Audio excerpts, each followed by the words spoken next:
Programang ito ay rated SPG. Striktong patnubay at gabay ng magulang ang kailangan. Maaaring may masiselang tema, lengguwahe, karahasan, sexual, horror o droga na hindi.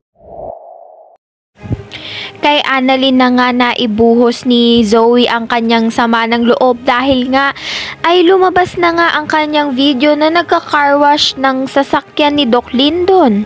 Sa kabilang banda naman, matutuloy na nga ang operasyon nito ni Mr. Villarica.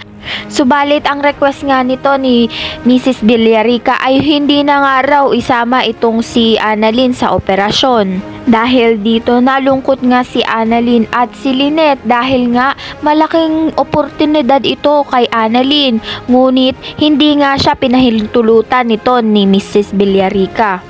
Samantala naghanap na nga ito ulit si Zoe at si Doc Lyndon at sinabi nga ni Doc Lyndon na mayabang nga itong si Zoe at kung gusto niya nga raw ipapahiya siya sa maraming tao at sasabihin sampid nga lang siya at hindi nga siya tunay na tanyag. Sinabi nga to ni Doc Lyndon kay Zoe dahil na nga may masama na naman ginawa itong si Zoe kay Annalyn.